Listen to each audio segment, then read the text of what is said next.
Hey guys, welcome back to today's video. Today is Saturday, January 16th, 2021, and today we're going to be talking about the 2024 election and the pathway for the Democratic Party to reach an election victory 4 years after their 306 electoral victory over President Trump. So, looking at the 2024 electoral map, if you actually apply the 2020 results, you would actually show that Joe Biden receives just 302 electoral votes rather than the 306 he actually received in 2020.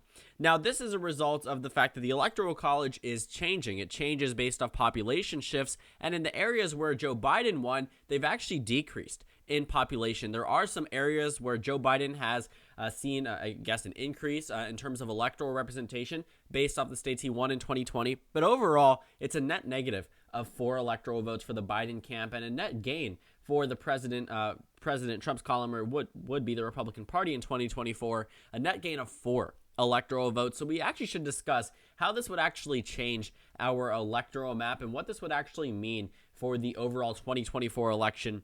Now, the election type of scenarios that I'm going to show you aren't exactly, the only scenarios for the Democratic Party. I'm actually going to be showing you the most likely scenarios that we could see unfold in 2024. It's only going to be around 3 to 4 scenarios. Pretty much a lot of them do look very similar because they do end up going through the main few states. That's why I have a little yellow characterization. So we can talk about the states that are truly in contention, that are the ones that are going to be fluctuating in terms of the numbers that I'm going to be drawing. So when you're looking at the map, don't be too surprised that I'm characterizing some states that would traditionally be swing states as states that aren't necessarily target states, just because the states that I would characterize as targets are the ones that the GOP probably would be looking to have a very substantial possibility at picking it up, versus some of these other states that probably seem out of the reach for the Republican Party, but probably they aren't going to go there as, mention number one when they discuss states that are on the radar for the GOP. The same way that I won't be talking about Ohio or Iowa. Technically, there are pathways for the Democratic Party through those states, but I don't think it's going to happen. So we're going to go ahead and characterize all of the states and the District of Columbia, and that actually lands us at 229 electoral votes for the Democrats, 219 for the Republican Party, leaving a total of 90 contested electoral votes. So you can imagine that the electoral victory goes through a number of these states just because a lot of them do vote in very similar fashions. These aren't exactly the most complicated states or electoral trends. We've studied it in 2016, we studied it in 2020, and we arrived at very similar conclusions. A lot of these states end up voting all together. The Rust Belt has voted in unison. I think the last time it broke apart was in 1988. And since then had voted, all 3 together, whether for the Republican or for the Democratic Party. That's Wisconsin, Michigan, Pennsylvania, and this year was no different. On top of that, we've seen Arizona and Georgia vote together through the 21st century. North Carolina has occasionally fluctuated back and forth. Maine's 2nd District also earns that characterization along with Nebraska's 2nd. So I thought it would be interesting that we could go ahead and take a look at the individual states and apply them all together. So let's go ahead and continue taking a look at some of these competitive states, talking about the possible scenarios for a Democratic victory. So the first one is actually a very similar strategy. In fact, super similar, just in the fact that the electoral votes are slightly different. This is what the Democratic Party called the Rust Belt strategy. Now, I'm going to alter it just slightly. These are not necessarily worst case scenarios for the Democratic Party, but I'm not going to characterize Arizona, Georgia, and North Carolina all with the 3 Rust Belt states, just because these are states that I'm going to be characterizing together just to show you how the Democrats can reach 270, not how they could have a very substantial electoral victory over the Republican Party. So I said this was the Rust Belt strategy, so we won't be needing any of those southern target states, but I would actually say the Democrats could win the election through the Rust Belt, including Nebraska's 2nd District, with the Republicans winning in Maine's 2nd District. So the reason why I'm showing you this one is because the margin of victory goes down from being 18, what would actually be 19 on the old electoral map, down to only 10 electoral votes. So we actually saw a pretty significant shift away from population and electoral vote count in the Rust Belt specifically. Pennsylvania, Ohio, Michigan, Minnesota, Illinois all lost 1 electoral vote, and they're within the same region. Now, in terms of geographics, one could argue West Virginia possibly, but that also loses an electoral vote. So these states all are losing electoral votes. The only 3 states in this region that really hasn't are Indiana, Iowa, and Wisconsin, and they don't exactly hold too much in terms of electoral weight themselves. So what we saw, was a decrease from a 19-point margin of victory down to 10, a reduction of nearly 50% away from what would have been a Democratic victory, which also may tell us that in future elections, if this region continues to lose population representation, well, we could actually end up seeing the Democrats not have a pathway through these states alone, which they've, had based off almost every electoral map, in modern political history. And it could come down to a point where just so many people move out of the Rust Belt region that the Democrats can't win without Georgia or Texas or Arizona or North Carolina or Florida in future elections. That could become a very real reality for the Democratic Party. But in 2024, they narrowly hold on. They just passed by 4 electoral votes, past the magic number of 270 electoral votes. Let's revert back to our target states. These are states that are going to be heavily targeted by both political parties. And as you can see, 90 does seem like a lot, but when you actually bring it down, it could become very, very close in terms of the electoral college victors. Now, the next one I would actually characterize as just something that could have happened very much in 2020, had a number of these states retain the way that they had swung in the past, except for Michigan.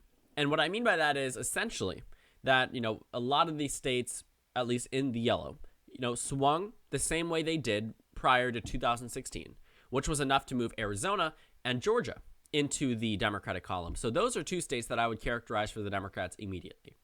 Republicans would win in North Carolina. And I know that may have seemed weird if I had done this before prior to the 2020 election, but we know this election was very different. And Nebraska's second would end up going to the Democrats. And as a result, they would only need 1 Rust Belt state.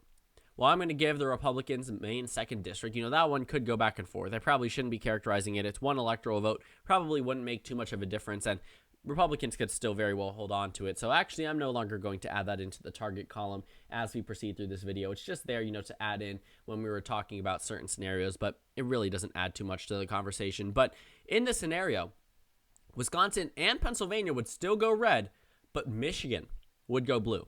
Now, I know this seems unrealistic, but in actuality, it isn't. Michigan went to Biden by 3 points. That's not necessarily comparable to Pennsylvania, which was 1.2%. Or Wisconsin, which was 0.6%.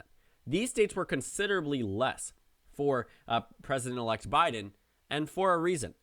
Trump's appeal to Wisconsin voters was underestimated in 2016, as it was in 2020, but the Democrats held on. Same thing in Pennsylvania. Looking at Michigan, though, it actually was one of the few that returned to being not solid by any means, but a state that the Democratic Party didn't need to wait days until they saw. I mean, they did technically, but in a normal election wouldn't have had to wait days until they were able to certify the final results. In a normal type of election. Wisconsin probably would have taken a while. Pennsylvania would have been a nail biter. But Michigan was a 3-point margin of victory. Michigan went more for Biden than Nevada. Isn't that something? So looking at Michigan, I would say that is the state that would be, the most Democratic out of them all. In 2016, it served the same exact purpose. Trump won Wisconsin by 0.77, Pennsylvania by 0.72, and Michigan by 0.27. Well, 0.23, actually. So those margins were narrow in all of the states, but Michigan was the narrowest. 11,000 votes. This time, over 100,000 votes separate the 2 candidates. So I think Michigan, out of all of them, would be the state that votes with the Democratic Party. Now, I know Georgia and Arizona were narrower than Wisconsin, but that's why I mentioned, if there was a swing, very similar to the one from 2016 to 2020 in Arizona and Georgia, and Michigan just disregarding Wisconsin and Pennsylvania, well, we could very well see an electoral map like this. And looking at 2024, it looks as if Georgia and Arizona will have an increased minority population, and Wisconsin and Pennsylvania will see a decrease, and Michigan. But for the sake of this, it's just enough, 3 points enough that the Democrats can hold on in a future election. Wisconsin, Michigan, Pennsylvania, this entire region, they are losing minority voters. They are losing urban voters. And as a result, the states are getting redder. The states are getting redder.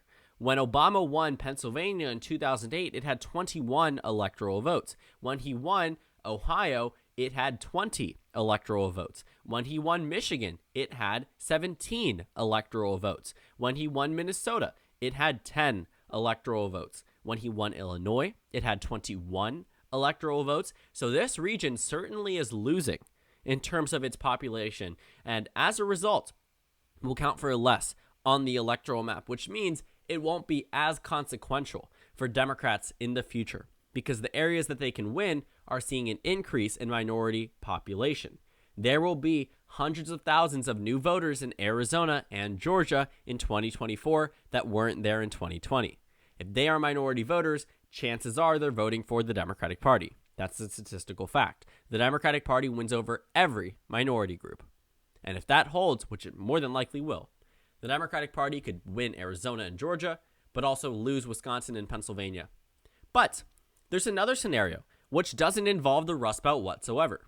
Isn't that kind of strange? Well, the Democratic Party doesn't need to be entirely reliant on the Rust Belt. I'm not going to move Nebraska second. I'll remove that from the target characterization. It's a part of a region that has, shifted to the left. It's a really good representation of suburban support for the Democratic Party, but let's say they hold it in 2024, the same way the Republicans hold Maine's 2nd congressional district, and a partisan divide that's enough to withstand one more election until it reverts back to being a swing, possibly leaning one way or another, possibly in opposite directions, but we shall see. So, what is this scenario I'm talking about where the Democratic Party could win without the Rust Belt? Well, I'm sure you guessed it by now based off the states that are in yellow, but this is assuming the Republican Party can win in the Rust Belt, but the Democrats are able to sweep Georgia and Arizona the way they did in 2020, but also win North Carolina. And I know that may seem strange, but North Carolina's swing from 2016 cannot be, understated. We can actually take a look at the swing map from the previous election. North Carolina swung by 2.4% in favor of the Democrats. Arizona by 3.8%. Georgia's a big one, 5.4%. If the Democrats can replicate this 2.4% swing in North Carolina, well, you know what happens? North Carolina goes blue in the 2024 election. Wisconsin only swung by 1.4%. Pennsylvania by 1.9%. Michigan was larger, which was 3 points. But if you're looking at Pennsylvania and Wisconsin, well, North Carolina swung by a larger amount. Arizona swung by a larger amount. Georgia certainly swung by a larger amount. And if you look at the swings from 2012 to 2016, well, North Carolina only swung by 1.6%. Arizona and Georgia both swung to the Democrats, surprisingly. Wisconsin swung, however, 8 points to Donald Trump. Wisconsin, 10 points to Donald Trump. Pennsylvania, 6 points to Donald Trump. So looking at this region of the country, this could be an electoral map that we could see unfold on election night in 2024. And I know it seems crazy to think about. Had I shown you this electoral map prior to the 2020 election, you probably would have called me crazy. Some of you guys probably think that I'm crazy just because I'm even discussing this. But based off the electoral trends and based off the population growth in North Carolina, Georgia, and Arizona, the fact that the majority of it are minority voters coming from either outside of the country through the immigration process, or they are coming from the Rust Belt region from areas that are decreasing their electoral vote count, West Virginia, Ohio, Pennsylvania, Michigan, Minnesota, Illinois. These are states in a certain region that has continuously lost electoral votes every single census year. And there's one region in the country, the entire Sun Belt, that is gaining in terms of electoral representation. And if the Democrats are able to register these voters and win them over the same way they have in 2020, well, North Carolina could be the next blue state, and the Rust Belt could turn back to being red, but it wouldn't matter because the Democrats would still win the election with 274 electoral votes to the Republicans' 264. So thank you guys so much for watching this video. Make sure to comment down suggestions below. Subscribe on the left if you haven't already, and check out the Instagram and Twitter. At the bottom left of the screen, there's also a Discord server for you to go ahead and join. On the screen, there's a video you can watch, and then a playlist for my post-2020 election videos. Again, thank you guys so much for watching, and I will see you all tomorrow.